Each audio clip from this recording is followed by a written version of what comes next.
Oke, bismillahirrahmanirrahim. Assalamualaikum warahmatullahi wabarakatuh. Oke, kita berjumpa lagi teman-teman di video tutorial pengembangan aplikasi multimedia menggunakan Unity 3D. Ya.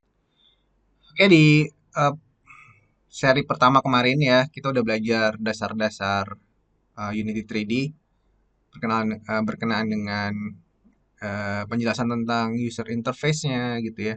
Lalu kita juga udah belajar bagaimana cara mengimport package, lalu bagaimana cara memanggil animasi, mengatur viewport ya, mengatur pergerakan, bukan pergerakan ya, transformation ya, tools transformation, tools scale, tools rotation dan seterusnya. Nah, kali ini teman-teman di serial yang kedua tentang pengembangan aplikasi multimedia ini ya, kita akan belajar tentang beberapa hal nih ya teman-teman. Seperti berikut ini. Nah, yang akan kita pelajari adalah tentang konsep pemrograman, ya dasar-dasar pemrograman di Unity 3D ya teman-teman. Adapun topik-topiknya yaitu yang pertama kita akan berkenalan dengan komponen script ya karena kita akan menuliskan kode program ini di sebuah komponen bernama script. Lalu setelah itu kita akan belajar bagaimana kita bisa menampilkan teks di konsol ya. Untuk konsol ini semacam terminal gitu ya, atau CMD command prompt gitu yang biasa digunakan untuk proses debugging. Ya, kita ingin coba berkenalan dengan fitur tersebut. Lalu juga kita akan mempelajari tentang metode void start dan versus metode void update. Apa perbedaan dari kedua buah metode ini? Ya, karena untuk memahami metode ini sangat penting ya teman-teman, agar kita bisa tahu kapan kita harus menggunakan void start dan kapan kita harus menggunakan void update gitu ya. Nah, lalu kita akan belajar bagaimana cara mendeklarasikan variabel atau menambah variabel ya, memanipulasi variabel dan seterusnya. Nah, berikutnya kita akan belajar yang paling penting adalah inti dari tutorial kali ini adalah sebenarnya kita akan belajar bagaimana bisa menggerakkan karakter dan memanggil animasi. Ya, karena aplikasi multimedia yang akan multimedia pembelajaran yang akan kita kembangkan itu kan melibatkan agent atau karakter ya. Karakter itu yang seolah-olah akan berpetualang atau melakukan adventure gitu ya sambil belajar ya.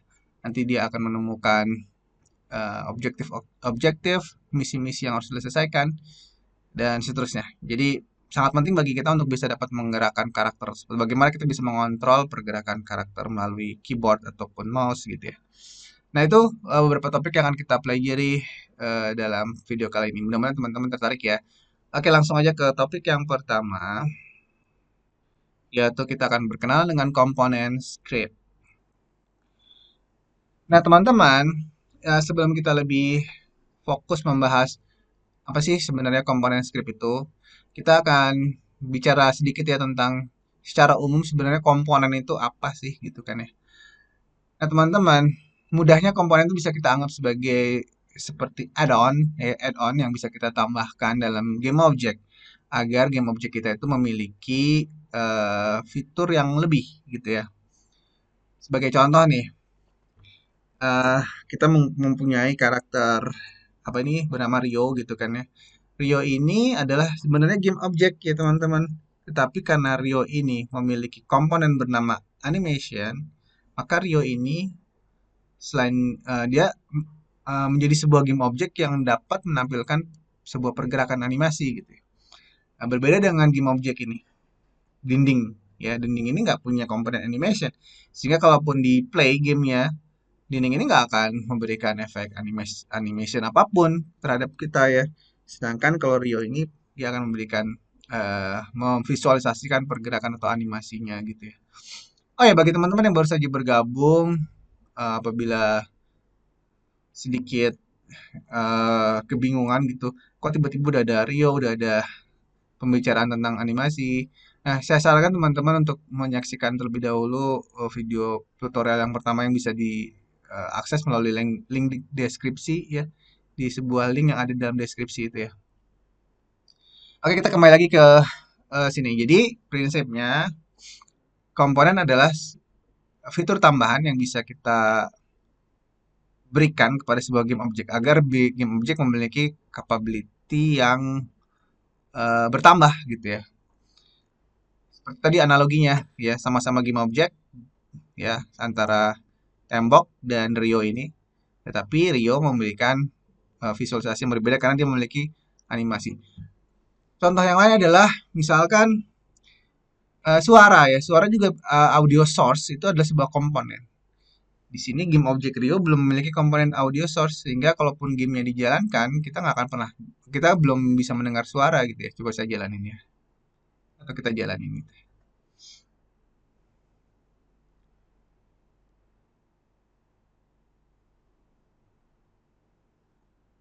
Nah, itu ya teman-teman bisa lihat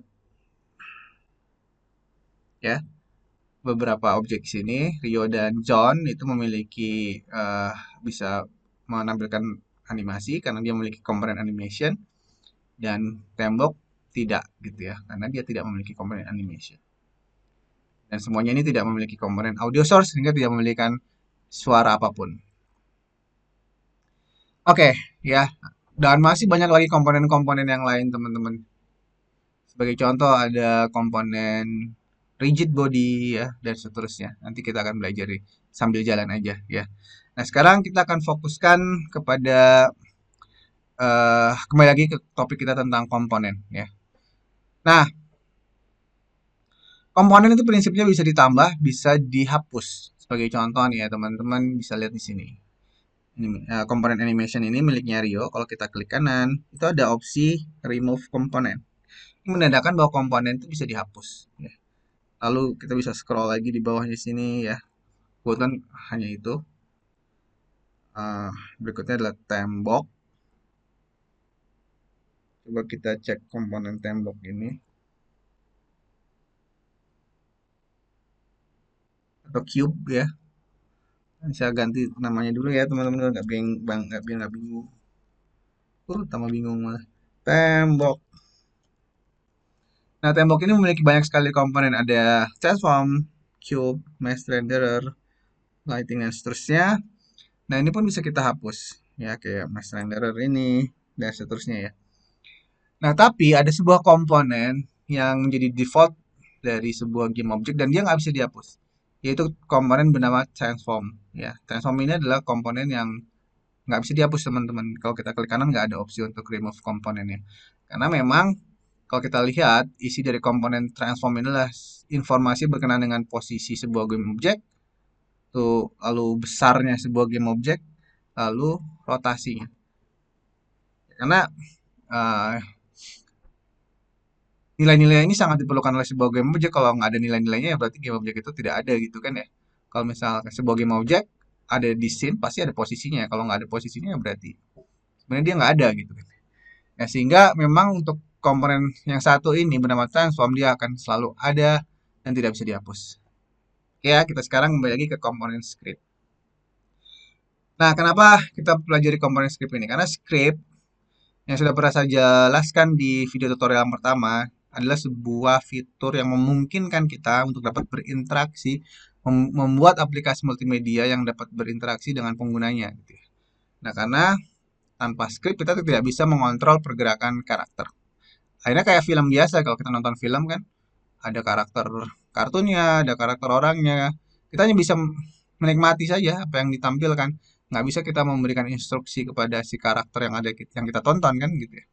Nah, tapi kalau di multimedia, aplikasi multimedia atau game itu sifatnya interaktif sehingga kita bisa mengontrol pergerakan dari karakter yang kita mainkan.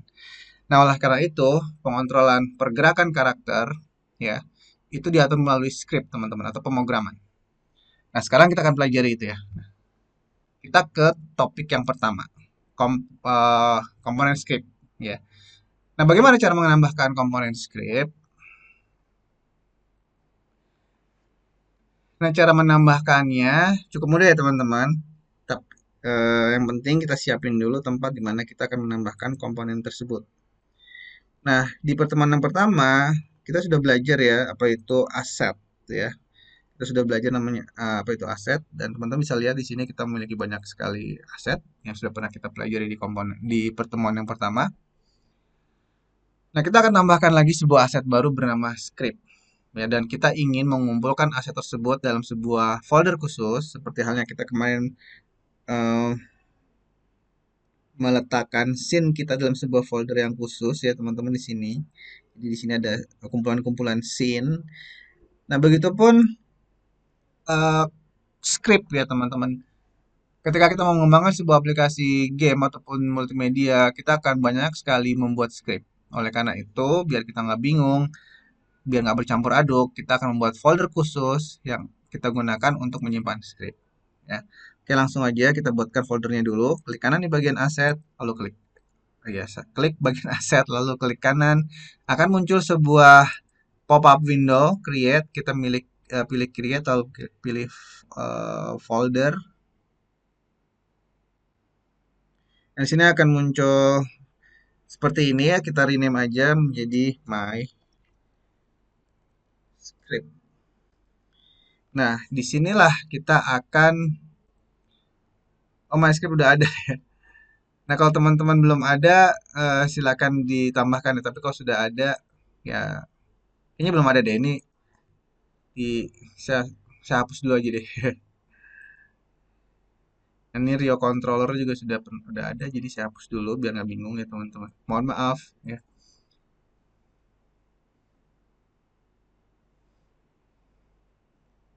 Jadi memang projectnya ini sudah beberapa saya modifikasi ya teman-teman. Jadi ini saya hapus dulu deh ya, biar teman-teman nggak bingung. Juga sebetulnya nggak ada game aset ini juga sepertinya nggak ada ya.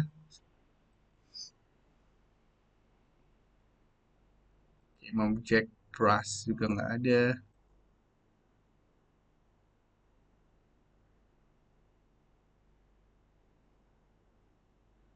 Files juga nggak ada. Lalu em, sampel juga nggak ada. Dan my prefab ini ada ya, robot. Kayaknya nggak ada my prefab ini. Kita hapus juga. Em, ya, saya rasa ini ya, atau scene ya. Di dalam scene juga nih ada mungkin yang eh, perlu dihapus nih ya. Nah, kalau nggak salah ini susunan project terakhir kali kita belajar ya di pertemuan yang pertama, video tutorial pertama ya. Nah, sekarang kita akan membuat sebuah folder baru, create folder, lalu kita beri nama my script. Ya, dan setelah kita menciptakan sebuah folder my script, disinilah kita akan membuat komponen script kita yang pertama. Ini ya, create, lalu pilih yang bernama C# script. Lalu teman-teman, secara default dia akan menambahkan sebuah file bernama new behavior script, dan ini bisa kita rename ya teman-teman. Kita rename menjadi misalkan adalah Rio controller, atau ya udah gitu aja, atau Rio script gitu aja ya. Rio script, Rio script. Oke, kalau kita tekan 9 tempat, nah maka terciptalah sebuah file baru bernama Rio script ya, di mana file tersebut adalah C# ya. Nah, tapi kali ini, saat ini ya, walaupun kita sudah membuat filenya, file ini belum menjadi komponen pada game object manapun ya. Dia karena tempatnya masih di project panel. Jadi segala sesuatu yang masih ada di project panel dan belum digunakan di scene view ataupun di hierarchy panel itu belum bisa kita katakan sebagai komponen dari sebuah objek. Belum ya. Tapi ketika dia sudah digunakan, maka dia akan menjadi sebuah komponen. Nah, sekarang mari kita coba bagaimana cara menggunakannya. Bagaimana cara menambahkannya pada game object. Karena prinsipnya teman-teman, si script ini juga tidak akan memberikan efek apapun apabila dia hanya di sini gitu, tidak diberlakukan pada game object gitu kan ya. Jadi kita klik game objectnya. Jadi namanya kita membuat sebuah script bernama Rio script, maka script ini akan mengatur pergerak perilaku dari karakter kita bernama Rio. Nah, oleh karena itu komponen Rio script maka akan kita letakkan di game object bernama Rio ya. Karena nggak masuk akal juga gitu ya kalau kita membuat sebuah script bernama Rio script tapi kita letakkannya di sebuah game object bernama John gitu ya. Walaupun tidak akan memberikan secara langsung menjadi error gitu kan, tidak akan berakibat secara langsung menjadi error gitu.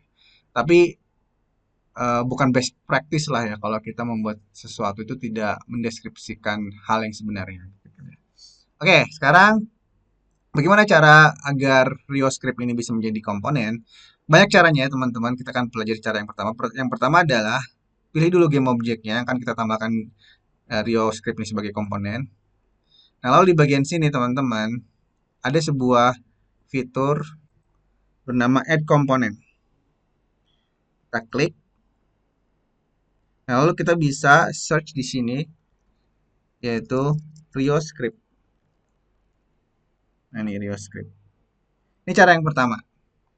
Nah, saat ini karena Rio script sudah menjadi komponen dari sebuah game object bernama Rio, ya, nah, sudah ada di dalam uh, properti ya, sudah menjadi properti di Object Inspector, maka Rio script ini sudah menjadi komponen nih teman-teman, karena dia sudah bukan lagi hanya menjadi aset, ya, karena dia sudah digunakan ini, ya, paham ya?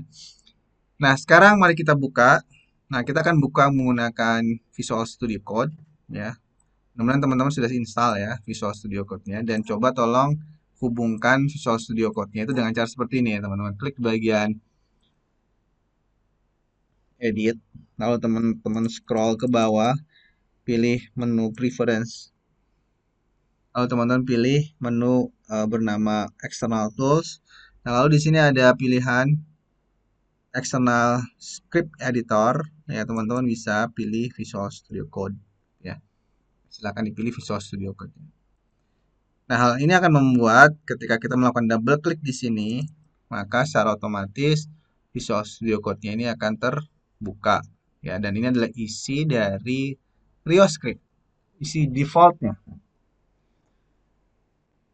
Oke, ya, teman-teman. Di sini uh,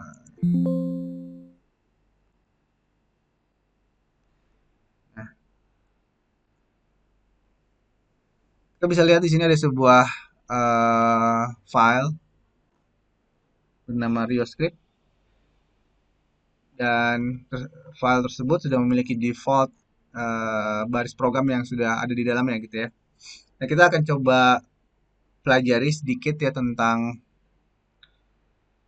struktur dari file ini, struktur dari kelas bernama Rio script ini ya teman-teman. Oke, langsung saja. Hal pertama sebelum kita mengetikkan kode program lebih jauh ya, kita perlu memastikan terlebih dahulu bahwa kita memiliki nama file yang sama dengan nama kelas. Jadi nama file kita apa? Nama file kita adalah Rio script. Oleh karena itu, nama kelasnya juga harus Rio script. Nah, jika terjadi satu dan lain hal yang mengakibatkan bahwa nama kelas ini bukan namanya berbeda dengan nama file, maka teman-teman harus merename ya secara manual nama kelasnya disesuaikan dengan nama filenya. Harus sama persis. Huruf kecil, huruf besar, dan seterusnya itu harus sama persis di bagian sini. Silahkan dicek dulu. Kalau nggak sama, di rename aja disesuaikan dengan nama filenya. Oke, teman-teman, bagian atas ini adalah bagian tentang import ya. Library-library atau pustaka-pustaka yang dibutuhkan yang diimport agar bisa digunakan nantinya. Dan di sini teman-teman bisa melihat public class Rio script mono behavior. Jadi RioScript yang kita buat itu memiliki kapabilitas dari kelas induk bernama monoBehavior, di mana monoBehavior ini memiliki banyak sekali fitur yang bisa kita gunakan, ya. Kalau kita tidak menyantumkan tulisan monoBehavior, maka nanti fitur-fitur bawaan monoBehavior ini nggak bisa kita gunakan ya teman-teman. Jadi harus ada tulisan monoBehaviornya di situ. Kalau kita ingin menggunakan fitur-fiturnya, bukan harus ya. Jadi ada kala memang kita hanya ingin membuat sebuah kelas Pojo gitu ya. Pojo itu apa sih? Deskripsi dari sebuah objek ya tanpa harus mempunyai kapabilitas dari monobehavior, maka di situ nggak perlu ada monobehaviornya. Tapi kali ini pokoknya gini ya, biar simple teman-teman yang masih awam nih ya, jangan sampai menghapus tulisan monobehaviornya. Dia adalah sebuah kelas induk yang di dalamnya banyak sekali fungsi-fungsi yang penting yang akan kita gunakan gitu ya. Oke ya. Nah, berikutnya teman-teman, di sini secara default juga kita sudah disediakan dua buah function yang siap kita gunakan. Function yang pertama adalah void start. Function yang kedua adalah void update. Ya. Jadi udah disediain sama Unity-nya ada dua buah function, void start dan void update. Nah, kedua function ini sangat penting ya teman-teman untuk bisa kita pahami karakteristiknya. Nah, void start adalah sebuah function yang hanya akan uh, dijalankan ya satu kali ya di awal eksekusi. Ya, teman-teman bisa menganggapnya ini adalah namanya juga start ya, awal gitu. Jadi dia hanya akan dijalankan satu kali aja ya ketika gamenya dieksekusi. Nah, sedangkan untuk void update ini adalah sebuah function yang akan dijalankan berkali-kali di setiap frame. Jadi bedanya adalah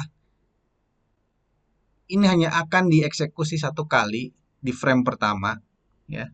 Sedangkan kalau void itu void start ya, void start hanya akan dieksekusi pertama kali di frame pertama, anggaplah gitu. Kalau void update dia itu dia akan dieksekusi di setiap frame ya, teman-teman. Jadi gini. Dia akan dieksekusi di setiap frame ya. Teman-teman bisa baca di update is called once per frame. Jadi banyak sekali frame dan di setiap frame dia akan dipanggil satu kali ya. Berarti karena frame-nya banyak ya prinsipnya dia dipanggil berkali-kali ya karena di frame-nya itu banyak sekali. Nah, bedanya kalau dengan void start dari frame yang begitu banyak, dia hanya akan dieksekusi di frame pertama. Bedanya itu ya. Lalu kapan kita menuliskan kode program di void start dan kapan kita menuliskan kode program di void update? Nah, teman-teman mungkin harus mencoba berpikir kayak gini. Teman-teman coba berpikir kayak teman-teman mengakses zaman dulu tuh ya ada film proyektor yang ke dinding gitu kan ya. Yang zaman dulu bioskop tuh pakainya film roll gitu kan ya, belum belum digital. Jadi kita menembakkan cahaya ke si film tersebut, akhirnya filmnya terrefleksikan di apa tuh di kain ya, kain layar lebar itu. Nah, film-film tersebut bisa kita anggap frame ya teman-teman. Bisa kita anggap frame ya. Dan frame itu eh, selalu berjalan selama filmnya masih ada kan gitu ya. Game pun seperti itu. Selama gamenya masih berjalan, frame-nya terus berganti-ganti teman-teman. Nah, kalau void update, kalau kita menuliskan program di situ, maka dia akan dieksekusi di setiap frame yang selalu berjalan itu. Nah, jadi sekarang kembali lagi ke pertanyaan tadi. Kapan kita menggunakan void start dan kapan kita menggunakan void update? Void start karena hanya dieksekusi pertama kali di frame pertama. Maka dia biasanya digunakan untuk proses pemberian nilai awal atau inisialisasi. Kalau analoginya dalam sebuah game itu misalkan gini ya teman-teman. Ketika kita pertama kali mau bermain game, misalkan game first person shooter, itu awalnya kan kita pasti udah punya nilai default health power kita berapa gitu ya. Lalu jumlah amunisi yang kita punya ada berapa kayak gitu kan ya. Jumlah senjata yang kita miliki atau equipment yang kita miliki itu apa aja itu kan nilai-nilai awal gitu kan ya. Nah, nilai-nilai awal ini diinisialisasi itu sebaiknya di void start ya karena kita hanya butuh mengatur nilai awal tuh sekali aja ya, nggak perlu berkali-kali gitu kan ya. Nah, sedangkan untuk void update adalah justru hal yang akan sangat sering dilakukan. Seperti kita bermain first person shooter itu ya kan. Nilai health power itu suatu saat kan bisa bertambah atau bisa berkurang. Berkurang kalau kita kena tembak misalkan. Atau bertambah ketika kita menggunakan life jacket misalkan gitu. Atau mau menggunakan obat-obatan gitu kan ya. Atau mendapatkan sebuah apa namanya? Sebuah power misalkan gitu ya. Nah, sehingga proses pengecekan apakah player tertembak atau apakah player mengambil life jacket ya atau apakah player menambah amunisi, itu pemeriksaan-pemeriksaan yang harus dicek di setiap frame ya, di void update berarti. Segala sesuatu yang berkaitan dengan proses updating ya itu harus dicek di setiap frame. Karena kita nggak tahu eh, hal itu terjadi di frame keberapa, jadi setiap frame harus dicek gitu. Atau kapan kita akan tertembak, kapan kita akan mati harus dicek di setiap frame ya.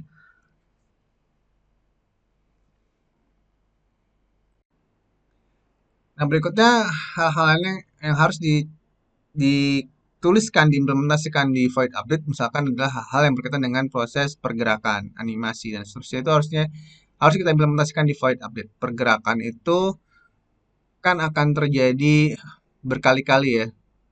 Misalkan anggaplah kita sedang berjalan dari satu titik ke titik yang lain ya. Proses perjalanan itu tidak akan selesai di satu frame, teman-teman.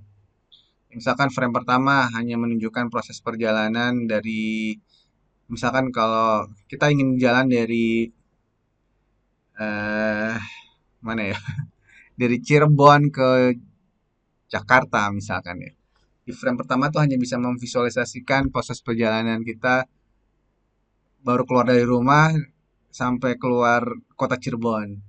Nah, sedangkan frame kedua itu eh dari mulai keluar kota Cirebon sampai misalkan ke tol yang ada di em, pernah misalkan kayak gitu kan ya dan seterusnya. Jadi proses perjalanan yang panjang itu akan diselesaikan di beberapa frame sehingga harus kita implementasikan di void update. Jangan kita tuliskan proses pergerakan itu di void start karena hanya akan diakses satu kali sehingga nanti justru malah pergerakannya tidak terlihat gitu kan ya teman-teman. Karena hanya akan dipanggil di frame pertama gitu. Setelahnya kosong akan terupdate gitu. Nah, itu perbedaan antara void start dan void update. Nah, sekarang kita akan belajar membuktikan ya, belajar menuliskan kode program untuk menampilkan teks di konsol atau di terminal ya. Kita tuliskan dua-duanya baik itu di void start maupun di void update. Kita akan lihat outputnya ya. Apa yang beda ya. Langsung aja ya. Untuk menampilkan teks di sebuah terminal atau konsol, kita bisa menggunakan perintah ini ya teman-teman. Debug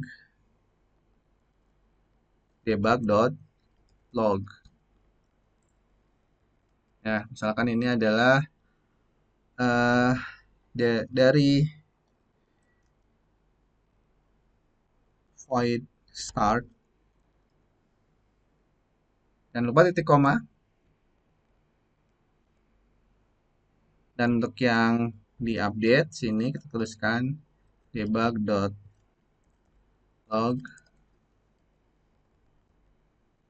dari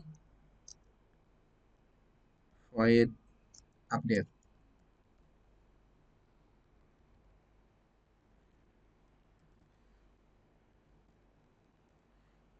Kita simpan teman-teman ya, lalu kita jalankan.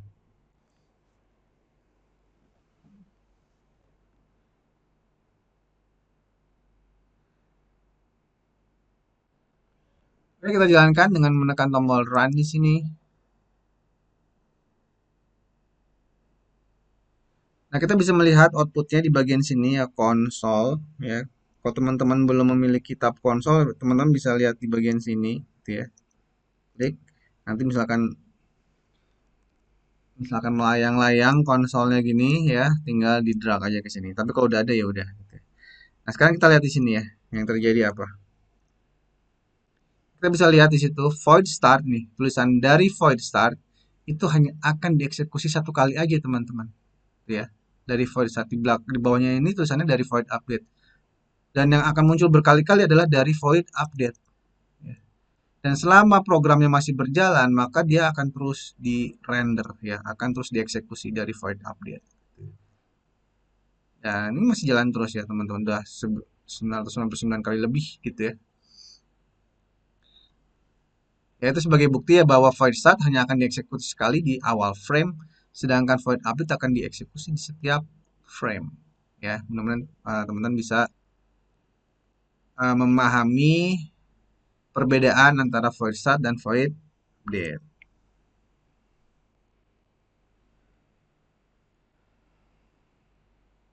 Nah, ini udah ya, menampilkan teks ke konsol, udah kita bahas ya, berkenalan dengan komponen script tadi juga sudah kita bahas.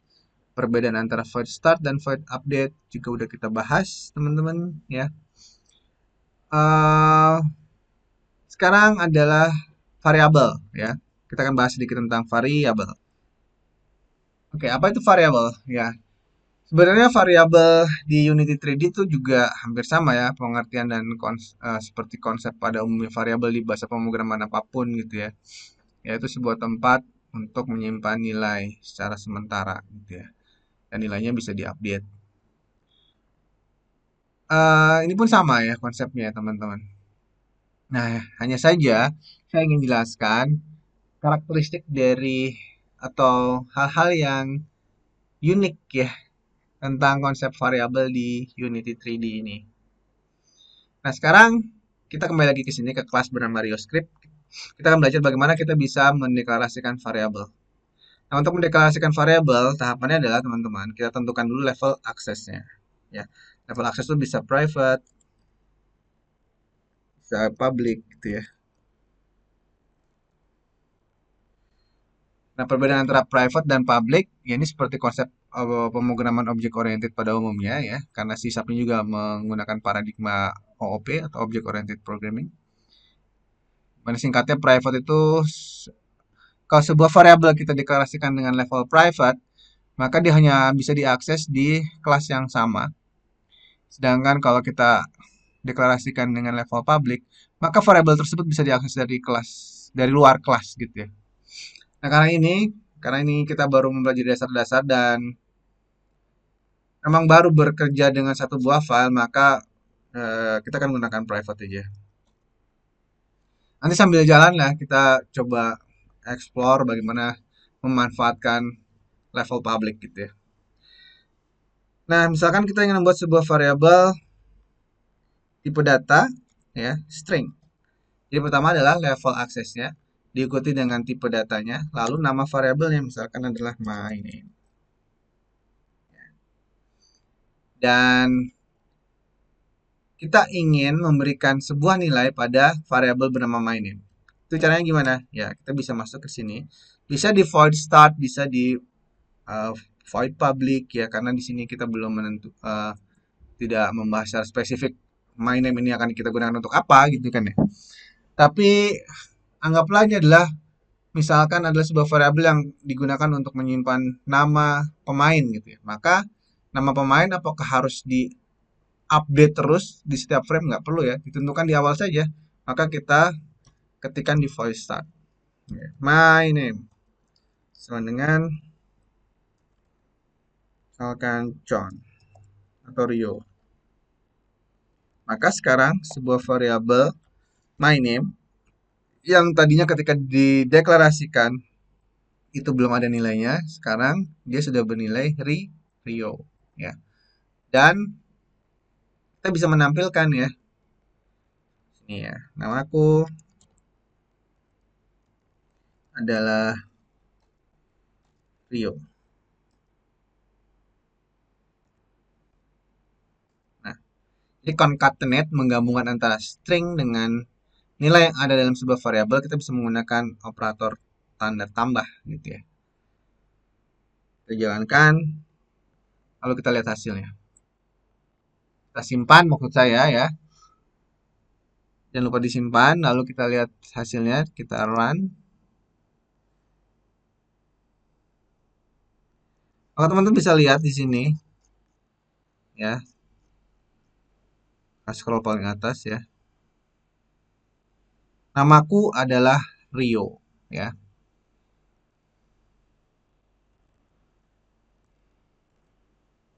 Namaku adalah Rio. Nah, kita kembali lagi ke sini ya. Kalau Rio-nya ini kita ganti, misalkan adalah eh John, maka ketika dijalankan ya, di bagian void start-nya, oh ya, sebelum dijalankan lebih baik saya nonaktifkan dulu ya yang di void update-nya biar nggak dieksekusi terus ya, dengan menambahkan double slash. Oke, kita jalankan.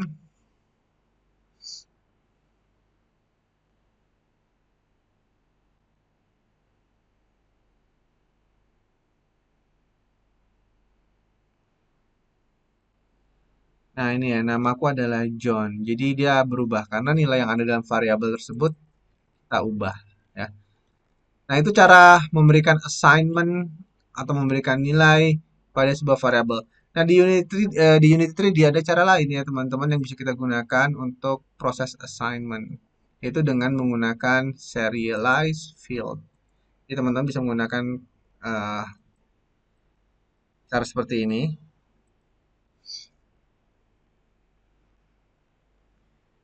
Oh my God, kenapa ini? Ini kurung siku ya, lalu kita tuliskan di situ serialize field. Nah, artinya nanti variabel myname ini nilainya bisa kita atur melalui objek inspektor. Sehingga di sini nggak perlu kita isi nilainya, teman-teman. Ini ya. Teman-teman bisa lihat nih ya. Nilai John-nya itu saya hapus. Simpan ya. Nanti ada sebuah parameter di inspektor bernama myname.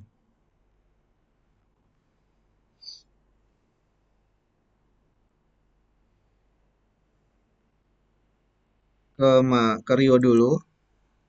Lalu teman-teman bisa lihat di sini di bagian Rio script ada sebuah parameter baru bernama myname. Nah, disinilah kita bisa memberikan nilai ya terhadap myname. Tadi kan John ya, John udah saya hapus.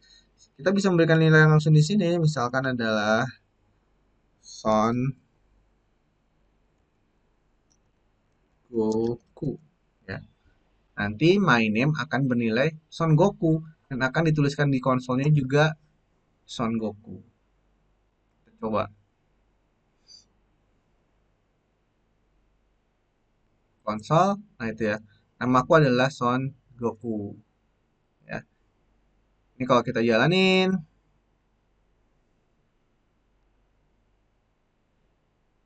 ah dan kita bisa ubah di sini.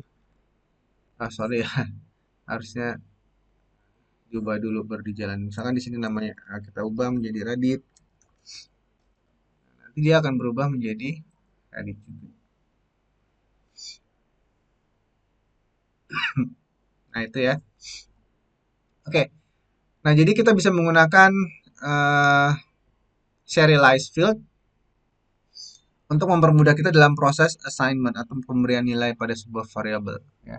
Sehingga pemberian nilai itu bisa langsung kita berikan di sini tanpa harus kita balik lagi ke script, diedit lagi, disimpan lagi, dijalanin lagi ya. Jadi terlalu lama bolak-baliknya.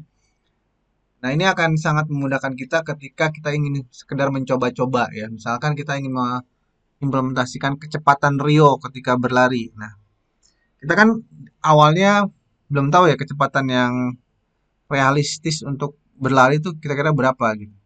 Sehingga kita coba-coba dulu ya menggunakan tadi serialized speed. Misalkan di sini ada variabel namanya adalah run speed gitu ya. Sehingga kita nggak perlu balik ke script, kita tuliskan nilai 7, lalu kita simpan, kita coba jalanin 7 pas nggak ya? Ternyata kurang cepat, lari tapi masih lambat. Nilai 7-nya kita hapus, kita ganti lagi, balik lagi ke scriptnya, kita ganti 10, kita simpan lagi baru ke sini. Nah, itu kan proses yang lama ya, karena masih coba-coba. Dan untuk mencoba-coba, sebaiknya kita menggunakan serialized field karena kita cukup langsung mengubah di sini tanpa harus balik lagi ke script, simpan lagi ke script gitu kan ya. Nah, itu cara yang bisa kita yang akan sangat membantu kita ketika kita ingin bereksperimen terhadap nilai yang pas, nilai yang cocok untuk sebuah variabel. Itu tentang variabel. Nah, sekarang kita masuk ke topik inti kita ya teman-teman. Bagaimana sih kita bisa menggerakkan karakter kita gitu kan ya? Karena sekali lagi, aplikasi multimedia pembelajaran yang akan kita kembangkan itu kan ada karakternya yang kita jadikan sebagai agent gitu yang akan berinteraksi dengan pengguna aplikasi tersebut ya, yang bisa dikendalikan untuk mencari kunci, untuk memasuki ruangan ya, untuk mengeksplorasi hutan, mengeksplorasi area perkotaan dan seterusnya. Kita membutuhkan para karakter agar media pembelajarannya itu bisa lebih menarik, ala seperti kita sedang bermain sambil belajar gitu ya, berpetualang. Oke, kita langsung masuk ke bagaimana cara bisa menggerakkan karakter. Nah, sebelum kita ke skripnya, eh, saya ingin teman-teman mengingat-ingat kembali ya apa yang telah kita pelajari di pertemuan pertama tentang transform, ya kan? Kemarin di video tutorial pertama kita sudah membahas tentang transform. Di dalam transform ini kita bisa merubah nilai posisi atau position, bisa merubah rotasi, bisa merubah besar kecilnya objek menggunakan scale ya. Jadi ada position untuk mengatur koordinat posisi sebuah objek, rotation untuk mengatur arah rotasinya, sedangkan scale untuk mengatur seberapa besar sebuah objek dan seberapa kecil gitu kan ya. Nah, kali ini topik kita adalah tentang mengimplementasikan pergerakan. Sehingga yang akan kita lakukan adalah mengatur di parameter-parameter ini kan, position dan rotation gitu kan. Bergerak kan gabungan antara dua buah fitur itu ya. Namanya bergerak kan berpindah dari satu posisi ke posisi yang lain ya. Nah, karena di konsep 3D itu ada tiga aksis ya, maka pergerakan itu bisa dikontrol di aksis atau sumbu X, sumbu Y, dan sumbu Z. Dan selain perubahan posisi juga perubahan rotasinya. Namanya orang bergerak misalkan belok kiri itu kan berotasi dulu baru belok kan ya teman-teman, sambil berotasi sambil belok. Nggak mungkin dia nggak berotasi tapi bisa bergeser ke kiri gitu ya. Nanti kayak kepiting gitu ya jalannya. Mukanya lurus tapi jalannya ke kiri kan gitu. Enggak kan? Kita berotasi dulu ke arah kiri baru jalannya sih tetap lurus kan gitu. Nah, jadi untuk mengimplementasikan pergerakan minimal harus ada pengaturan position dan rotation gitu. Dan pengaturannya akan diatur melalui script. Nggak paham ya? Nah, sekarang kita kembali ke script. Nah, teman-teman, untuk mengimplementasikan pergerakan, cara berpikir logisnya gini teman-teman. Ya, kita tentukan dulu objek mana yang akan kita gerakan. Objek yang akan kita gerakan kan bernama Rio kan ya, atau Rio karakter kan gitu. Oleh karena itu, kita harus sediakan sebuah variabel yang mengindikasikan bahwa variabel itu berisi Rio. Ya, kita buat dulu di sini. Private level aksesnya. Tipe datanya apa kalau pergerakan teman-teman? Tipe datanya ini ya teman-teman, transform. Kita ketikkan di sini transform. Sekali lagi, kenapa menggunakan transform ya? Karena pergerakan itu diatur oleh komponen transform ya. Lalu kita beri nama di sini adalah Rio atau Rio karakter ya. Teman-teman silakan gunakan nama apapun di sini boleh karena ini adalah variabel yang kita ciptakan sendiri, maka namanya bebas ya. Nah, ini juga kita gunakan serialized field ya biar kita nggak repot memberikan nilai awal uh, dari variabel Rio karakter ini. Ya. Serialized field berarti kita udah tentuin nih, objek yang akan kita gerakan adalah Rio dan dia sudah tersimpan dalam sebuah variabel bernama Rio K ya. Nah, kita gerakin di sini. Ingat, pergerakan itu tidak bisa kita implementasikan di void start. Karena kalau kita implementasikan di void start tidak akan terlihat pergerakan. Jadi dia baru geser berapa detik gitu udah nggak akan dilihat lagi pergeseran selanjutnya gitu kan ya. Nah, karena itu pergerakan harus diimplementasikan di void update. Caranya, variabel yang menampung objek Rio karakter itu siapa namanya? Apa nama variabelnya?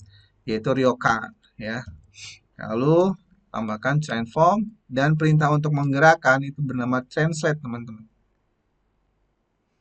Jadi ingat-ingat ya, untuk menggerakkan adalah translate. Jadi untuk menggerakkan sebuah game object kita bisa menggunakan perintah transform translate dan diawali dengan game object mana yang akan kita gerakan ya, yaitu Rio Car. Nah, lalu teman-teman, translate ini memiliki 3 buah parameter.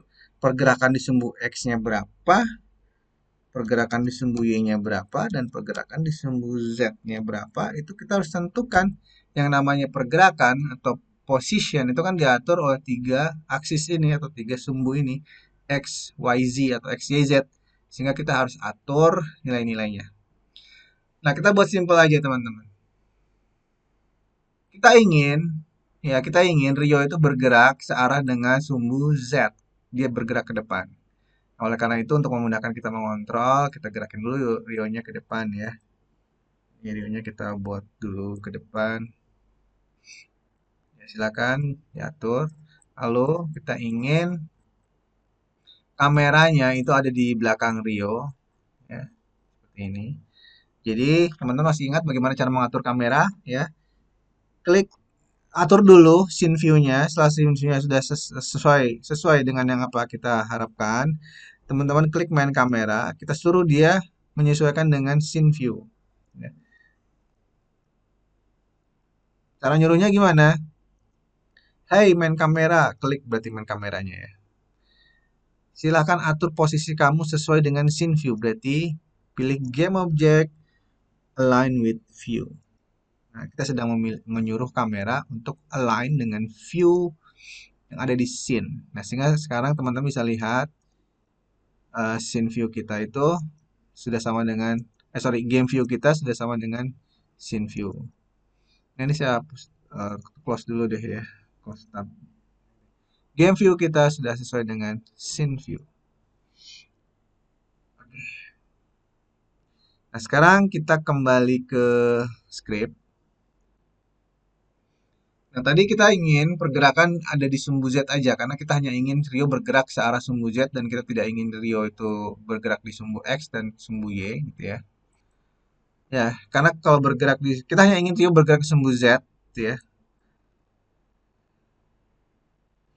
Ini ya, bergerak depan atau mundur, gitu ya, maju atau mundur.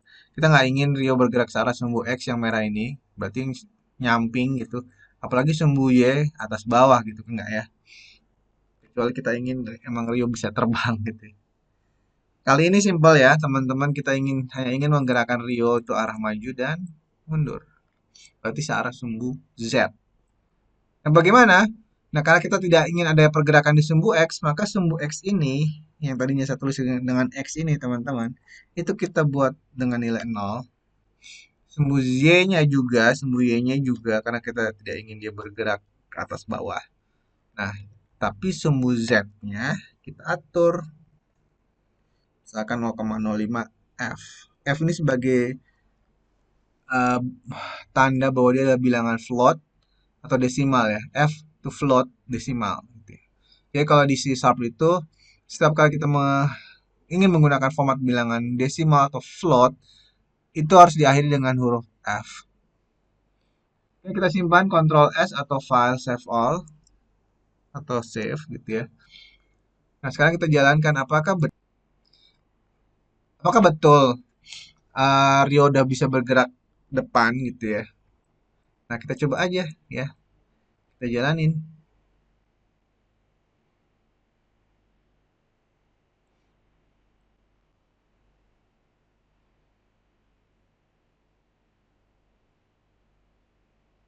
Oh, masih ada error ya teman-teman. Kita cek yuk errornya apa. Nah ini ya. Oh banyak banget errornya. Kita baca deh. Nah ini. Unassigned reference exception the variable reoccur of Rio script. Nah iya. Ini ya sengaja saya buat error agar kita bisa memperbaiki bersama-sama. Nah kita lihat di sini ya. Ternyata errornya itu diakibatkan ini teman-teman ya. Ada sebuah variabel bernama reoccur yang belum ada nilainya. Nah, tadi kita mendeklarasikan sebuah variabel bernama reoccur, tapi belum kita kasih nilai reoccur itu yang mana gitu kan. Intinya nggak paham. Ya, di sini kita mendeklarasikan sebuah variabel reoccur dan dia adalah serialized field yang nilainya harus kita atau bisa kita assign ya melalui objek inspector. Nah, yang menjadi error variabel bernama reoccur ini di objek inspektornya belum kita atur, dia masih non ya.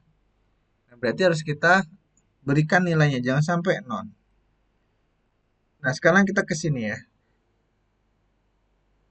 Nah, ini adalah karakter Rio-nya harus ada nilainya. Rio karya harus ada nilainya. Dan dia adalah objek ini yang akan kita gerakkan. Ya, kita drag ke sini. Jadi, objek bernama Rio inilah yang akan bergerak gitu kan ya. Oke, sekarang kita jalankan.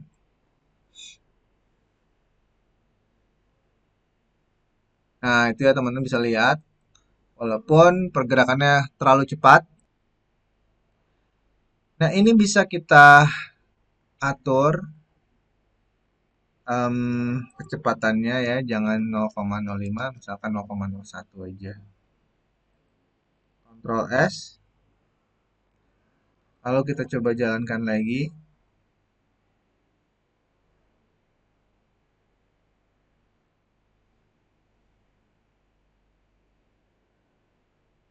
Nah, itu ya.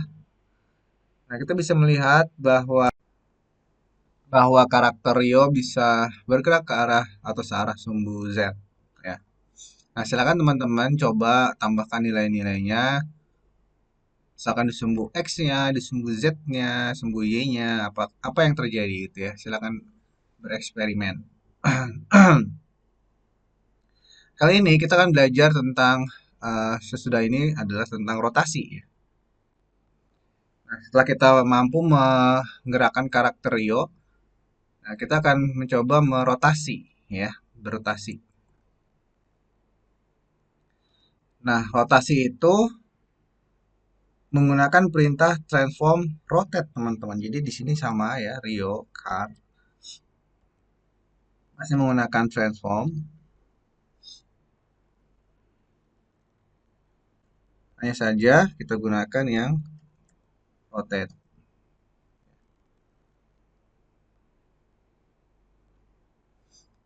Nah, di sini pun sama. Ada sumbu X-nya, ada sumbu Y-nya, dan ada sumbu Y-nya dan ada sumbu Z-nya ya. Nah, tinggal kita tentukan yang akan kita jadikan sebagai poros rotasi itu sumbu yang mana. Nah, kita lihat di sini. Ketika sebuah objek bergerak ya, ketika dia ingin misalkan berbelok arah gitu, itu kan nggak berbelok dengan cara seperti ini kan. Dia harus berotasi dulu di sumbu Y, berotasi dulu. Nah, setelah rotasi baru dia eh, belok kan gitu. Sedangkan pergerakan searah sumbu pergerakannya terus searah sumbu Z gitu kan ya. Nah, oleh karena itu kita akan coba belajar bagaimana kita bisa merotasi Rio di sumbu Y ya, sebagai poros rotasinya. Berarti di sini untuk X-nya kita berikan nilai 0 ya. Dan untuk Z-nya kita juga berikan nilai 0. Sedangkan yang akan kita gerakkan adalah di sumbu Y-nya 0, Nah, 1 misal. Jangan lupa tambahkan F. Nah, sementara ini coba saya akan matikan script yang di atasnya ini ya. Begitupun untuk void startnya, karena ini udah nggak perlu ya. Jadi kita hanya ada di void update dan hanya ingin fokus kepada proses rotasi ya. Jangan lupa simpan dulu. Nah, lalu kita eksekusi. Apa yang terjadi?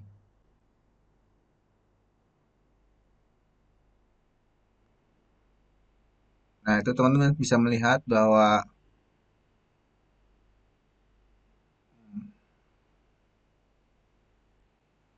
tidak terlihat ya karena Rio-nya ini sedang bergerak. Nah, coba saya matikan dulu dan saya atur atau kita atur dulu agar Rio itu tidak melakukan pergerakan animasi swing dancing-nya gitu ya. Kita ganti dengan animasi yang lebih tidak banyak gerakan, yaitu animasi ini ya, animasi idle, breathing idle. Nah, ini kita drag ke sini. Nah, lalu kita coba jalankan.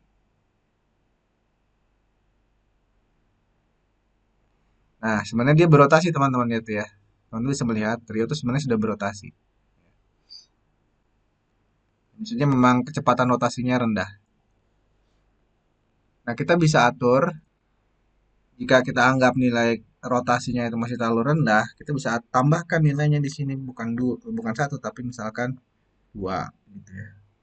Kita simpan, lalu kita lihat lagi hasilnya.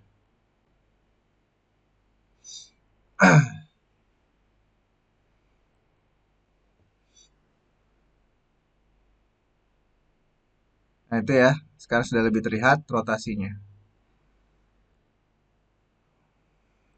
Oke. Nah, tetapi kan teman-teman, yang kita inginkan adalah bukan hanya menyaksikan Rio berotasi, bukan hanya menyaksikan Rio bergerak maju gitu ya. Tapi kita bisa mengendalikan ya, mengontrol pergerakan Rio itu dengan pengendalian kita dari keyboard. Kita menekan tombol panah keyboard depan, dia akan maju ke depan. Panah keyboard ke belakang, dia akan maju ke belakang. Sedangkan panah keyboard untuk kanan kirinya untuk berotasi, kan gitu ya.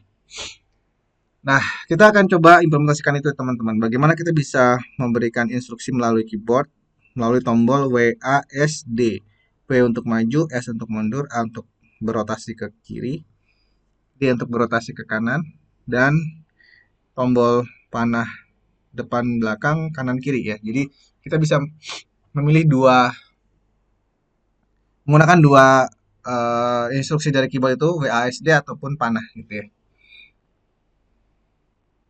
Nah, sekarang teman-teman, kita akan atur terlebih dahulu ya.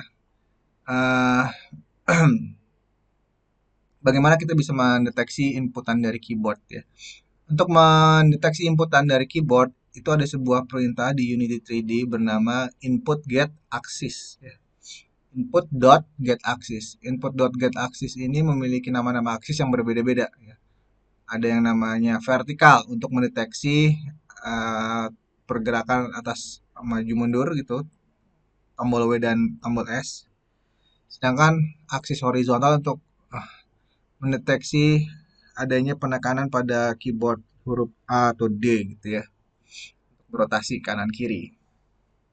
Oleh karena itu, kita akan buatkan terlebih dahulu sebuah variabel yang akan menampung nilai-nilai tersebut apabila sebuah keyboard ditekan gitu kan ya. Jadi di bagian sini kita buat sebuah variabel baru private, nilainya float ya teman-teman, tipe datanya bernama uh, input maju mundur misalkan. Input maju mundur. Terus kita juga ingin membaca inputan dari keyboard, private float input kanan kiri. Nah, gitu ya. Nah, nih kali ini kita tidak menggunakan serialized field ya. Nah, lalu di bagian sini kita di bagian void update ini yang nggak kepake ini kita hapus aja deh ya teman-teman biar nggak kotor. Ini juga kita hapus aja karena kita nggak perlu. Di bagian void update ingat ya di void update kita beri sebuah nilai kita isi dulu variabel tersebut nilainya seperti apa gitu kan ya. Tadi ada input maju mundur itu menggunakan aksis bernama input dot get axis ya, yaitu vertikal. Jadi nanti setiap kali kita menekan tombol vertikal yaitu W atau S atau panah atas atau panah bawah, maka dia nilai input maju mundurnya ini akan ada nilainya gitu ya, tidak kosong. Nah, berikutnya input kanan kiri pun sama ya konsepnya. Input dot get axis horizontal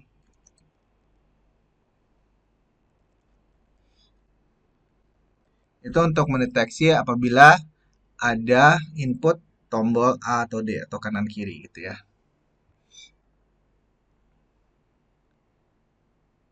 Nah, sehingga di bagian oh tadi mah dihapus ya udah nggak apa kita ketik lagi aja. Transform di sini Rio car transform translate-nya tadi aku hapus ya. XYZ ya, XYZ ya. X tadi 0, nilai Y-nya juga 0. Yang tidak 0 adalah nilai Z-nya dan nilai Z-nya akan diambil dari input maju mundur. Nah, teman-teman, biasanya untuk mengimplementasikan pergerakan maju mundur ini ya atau vertikal atau translation itu akan terjadi sangat cepat sekali ya.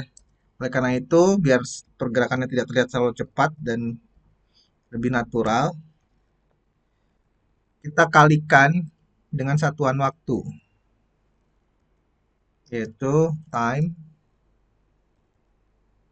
dot delta time. Prinsipnya sama ya ini.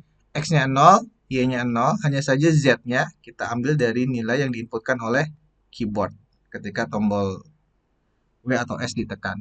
Dan sekali lagi agar nilainya itu tidak terlalu cepat atau terlalu lambat, maka kita tambahkan time dot delta time. Gitu ya. Nah, biasanya untuk mengatur kecepatan maju mundur, kita membutuhkan sebuah variabel baru, teman-teman. Ya, kadang-kadang kan kita ingin mengatur kecepatannya ya. Kita butuh variabel baru. Nah, variabel barunya ini misalkan kita atur secara serialized field.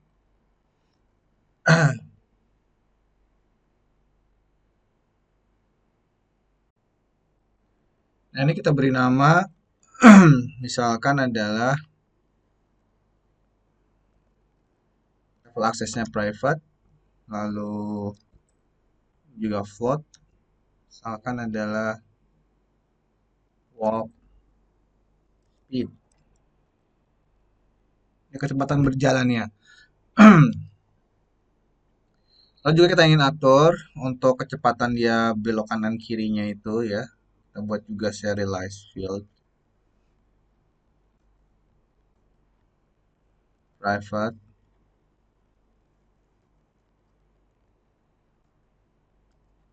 load rotation speed.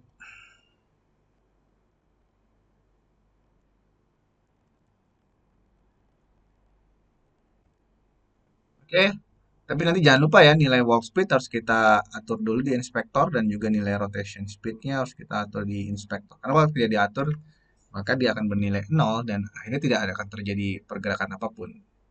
Oke, nah kita simpan. Lalu kita lihat di Unity editornya.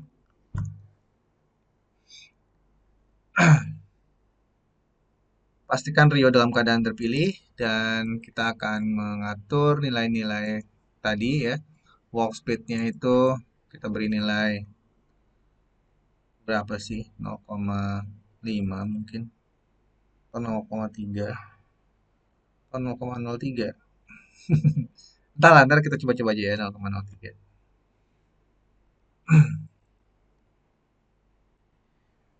Oke, kita jalankan.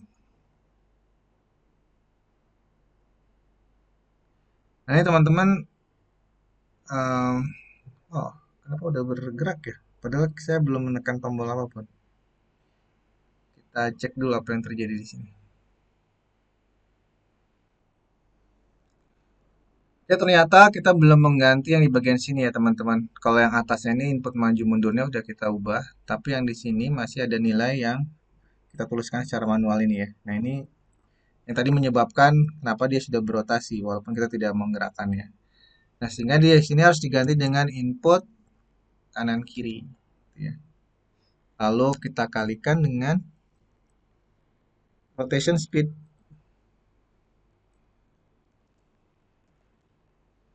Nah, seperti ini.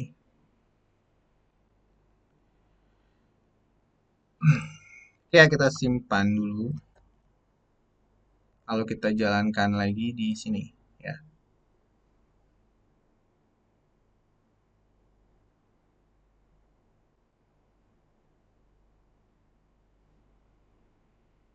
Nah, ini ya.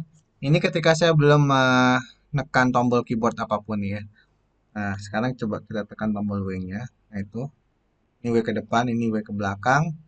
Dan ini adalah rotasinya itu ya, teman-teman bisa lihat. Tapi lambat sekali ya. Nah, sehingga nilai rotasinya ini bisa kita perbesar, teman-teman. Misalkan 0,3. Karena ternyata masih terlalu lambat ya.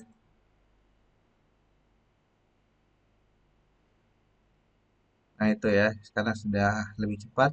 Tapi sepertinya masih terlalu lambat juga. Hmm, 0,3 mungkin ya. Atau 0,5 deh.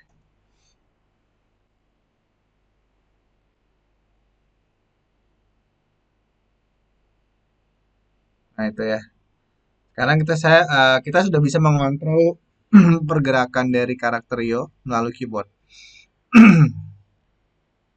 Ya. Tapi memang pergerakannya ini belum disertai dengan animasi yang sesuai. Nah, tolong teman-teman dipastikan bisa seperti ini dulu ya. Nah, ini kita sudah bisa mengontrol pergerakan dari Rio.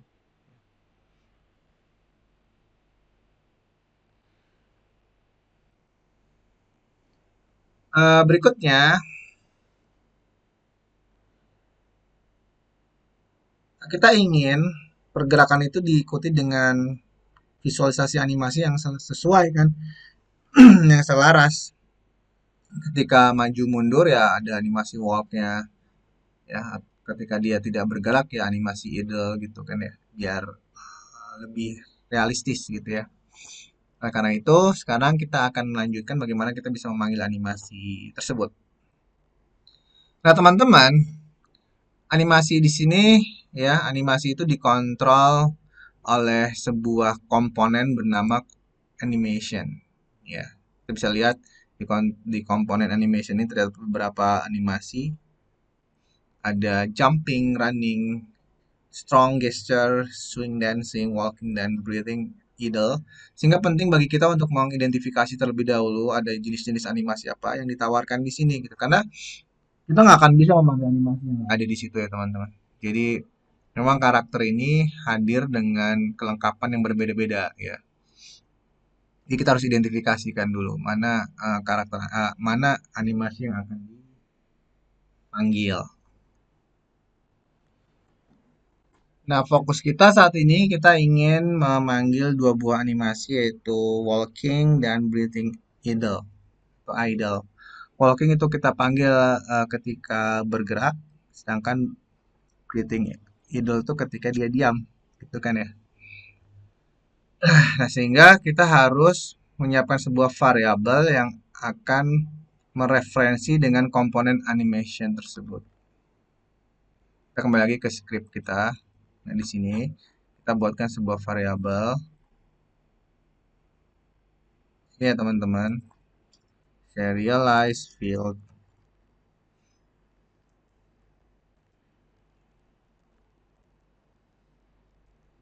private. Tipe datanya adalah animation. Nama variabelnya misalkan ada Rio Anim. Ya. Nah, Rio Anim ini akan mereferensi dengan komponen animation yang tadi kita lihat ya. Nah, di sini berarti kita harus melakukan pemeriksaan terlebih dahulu. Kapan kita harus memanggil uh, walking, kapan kita harus memanggil breathing idle gitu kan ya.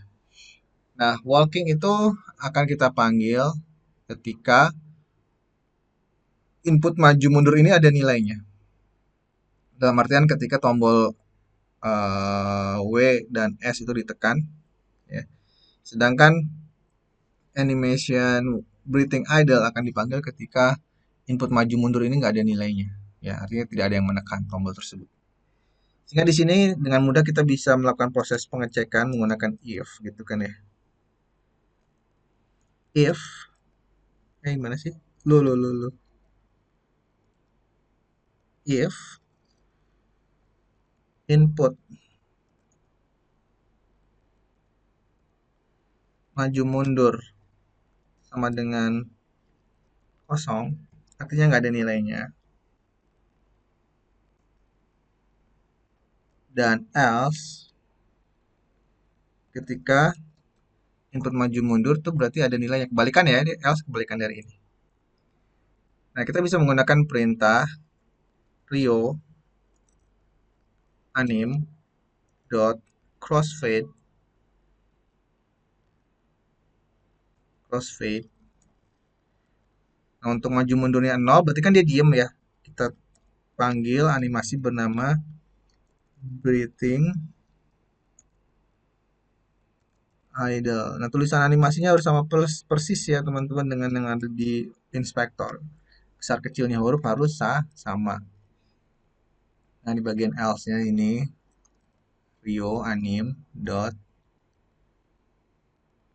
crossfade walking.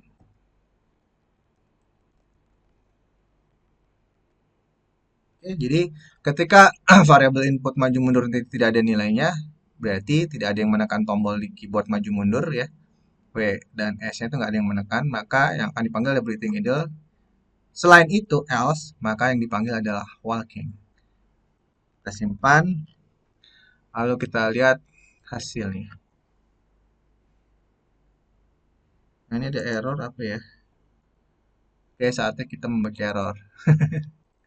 Kalau ada error, kita baca aja teman-teman. Ya, nggak usah panik. Your name crossfade. Apa ini ya? Apakah harus dengan double quote mungkin?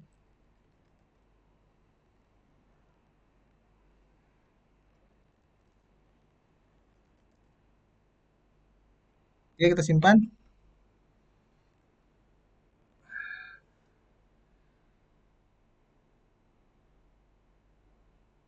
Nah, ya errornya hilang ya. Berarti memang harus menggunakan double double quote.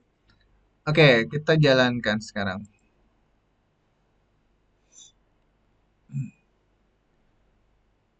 Nah, sekarang ada error yang lain, teman-teman. Lihat tuh error semua. Jangan panik ya. Kita lihat di sini, kita nonaktifkan dulu, kita stop. Kalau kita baca, ini sengaja ya. Saya ingin teman-teman sekalian belajar mengatasi error gitu ya. Di sini lihat teman-teman ya. The variable RioAnim of Rio script has not been assigned. Ya, jadi variabel Rio anim di script bernama Rio script belum dikasih nilai. Ya, coba kenapa kira-kira? Nah, di sini teman-teman, kita kan sudah mendeklarasikan sebuah variabel bernama Rio anim, ya. Nih, dan kita menggunakan serialized field. Ya, tapi kita belum memberikan Rio anim ini sebenarnya apa sih? Nah, Unity 3D itu nggak lantas serta merta tahu Rio anim itu apa gitu kan ya. Nah, untuk memberitahu Unity 3D, nah kita harus memberikan nilai di sini. Ini ya. Ini loh ada Rio anim ya. Nah, di sini kan Rio animnya masih non. Nah, dia makanya Unity 3D nggak tahu Rio anim itu yang mana. Kita kasih tahu Rio anim adalah komponen animation yang ada di game object bernama Rio kan gitu. Kita drag Rio-nya ke sini. Karena kita tahu di dalam Rio ini ada komponen animation. Nah, setelah itu baru Unity 3D tahu apa yang harus dilakukan.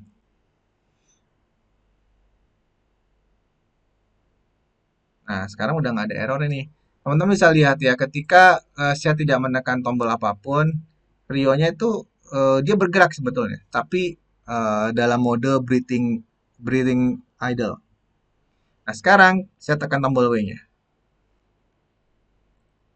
Nah, sekarang dia menjalankan animasi berjalan. Gitu ya. Sudah lebih baik sekarang. Lalu saya lepas lagi tombolnya, dia ke mode breathing idle lagi.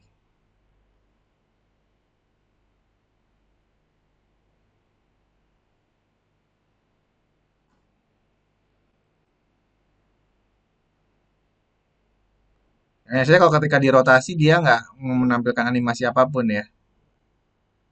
Jika kita menginginkan ketika di rotasi juga dia menampilkan animasi, nah berarti kita bisa sesuaikan di sini teman-teman ya. Memang yang kita baca baru animasi input maju mundurnya aja gitu kan ya. Nah, dan sedangkan kalau misalkan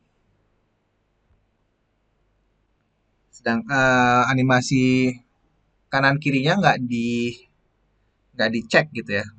Kalau kita menginginkan dicek, kita bisa tambahkan di sini n mana karakter n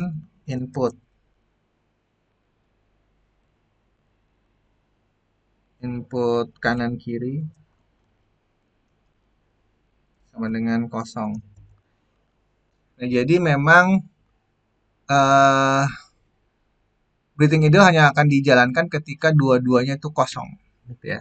Kalau salah satunya ada nilainya maka walking. Ya, kita simpan. Kita balik ke sini.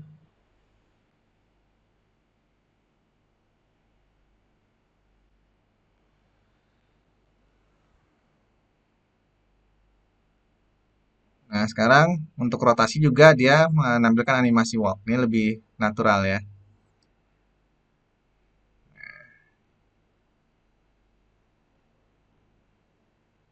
Kalau dua-duanya dilepas baru dia uh, breathing idle. Oke, tapi apakah sudah selesai? Belum ya teman-teman. Suatu saat kita bisa kehilangan Rio nih kalau kita terus maju ke sana. Dia udah out of cam gitu ya. Dia udah nggak kelihatan di kamera. Nah, kita ingin dong agar setiap pergerakan Rio ini bisa diikuti oleh kamera. Nah, sekarang saatnya kita menggunakan sebuah package yaitu Camera Follow yang teman-teman bisa download di link deskripsi yang saya sertakan di video ini ya.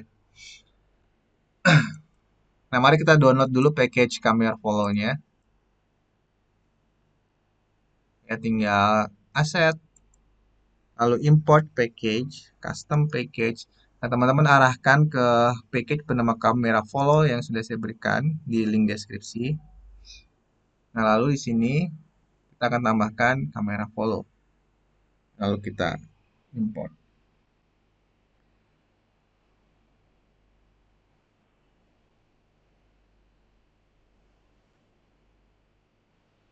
Jika proses um, penambahan atau penambahan package-nya berhasil, maka kita bisa mendapatkan file kamera follow itu ada di My Script sini ya teman-teman. Ini. Dan kita ingin tambahkan kamera follow menjadi komponen di game object main kamera. Ya. Karena kamera follow ini yang mengatur pergerakan dari kamera ya. Jadi sebaiknya jangan ditempelkan di Rio. Tempelkanlah di main kamera. Di sini ya. Kita add, kita ketikkan di sini kamera follow. Ini. Oke, sekarang kita lihat di sini apa sih yang ada di kamera follow. Di kamera follow ini ada beberapa parameter ya atau properti yang harus kita atur teman-teman. Ada 4, ada distance away, ada distance up, ada smooth dan ada juga follow. Nah, follow ini mengatur objek mana yang akan diikuti oleh si kamera. Nah, dalam hal ini kok objek Rio kan teman-teman. Oleh karena itu Rio kita drag ke sini agar kamera memfollow Rio. Dan smooth ini kecepatan kamera mengikuti Rio. Misalkan 0,5 misalkan ya. Oh, 0,8. Yang tadi bisa dicoba-coba aja ya teman-teman. Distance away. Distance away ini jarak antara kamera dengan Rio. Misalkan 5. Distance up itulah seberapa tinggi kamera di atas kepalanya Rio gitu ya. Misalkan 2. Ini coba-coba aja ya teman-teman, nanti dicek hasilnya seperti apa. Lalu dijalankan. Nah, teman-teman bisa melihat ada pergerakan kamera di situ ya. Sekarang kalau kita gerakan Rio, ya, maka kamera tuh akan mengikuti kemanapun Rio pergi gitu ya. Sehingga kita tidak akan pernah kehilangan jejak dari Rio ini ya. Karena kameranya akan selalu mengikuti kemana Rio pergi.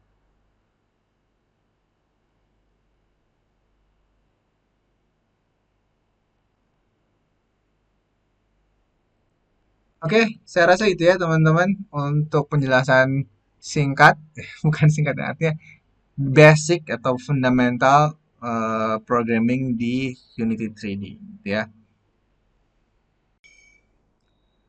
Oke ya, dan untuk challenge-nya atau tugas teman-teman untuk bereksperimen di rumah gitu ya, adalah seperti ini. Jadi teman-teman ke bagian sini dulu, seperti biasa ya harus terlihat namanya masing-masing ya. Nah ini harus terlihat namanya. Nah lalu yang saya inginkan teman-teman itu bisa ini nggak terlalu kelihatan ya. Jadi harus terlihat semua nih namanya. Jadi sepertinya kameranya harus diatur dulu ya teman-teman. Ini kameranya saya atur dulu. Kurang tinggi berarti ya. 7 mungkin. Eh, ya 7. Aku nggak mau. Di send up-nya juga kayaknya harus ditinggiin deh. Nah, agar tulisan identitas teman-teman tuh terlihat gitu ya, biar bisa saya nilai. Ya. Nah, kali ini sudah terlihat tuh ya. Nah, ketika sudah terlihat gini, teman-teman lakukan proses lompat. Menjalankan animasi lompat dengan menekan tombol spacebar di keyboard. Nah, tuh ya. Lompat lagi. Nah, itu challenge-nya. Gimana teman-teman bisa menjalankan animasi lompat dengan menekan tombol spacebar di keyboard sambil menunjukkan identitasnya dan ini direkam ya pakai video. Video singkat aja gitu ya. Seperti ini video singkat aja yang penting teman-teman mendemokan sambil melompat di identitasnya ya. Setiap kali menekan tombol spacebar dia lompat. Tapi dia jalan mundur tetap bisa semuanya ya. Jalan mundur rotasi tambah lompat.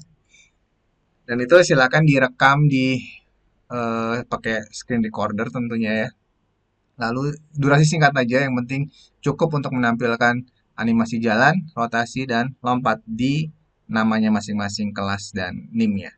Lalu teman-teman upload video tersebut bisa ke Google Drive, bisa ke YouTube-nya masing-masing. Lalu seperti biasa, linknya di-share ya dan dimasukkan ke Google Form sebagai nilai tugasnya nanti. Ya. Oke, saya rasa itu ya teman-teman. Terima kasih atas perhatiannya. Jika video ini bermanfaat, ya tolong di subscribe dan di like. Terima kasih. Wassalamualaikum warahmatullahi wabarakatuh.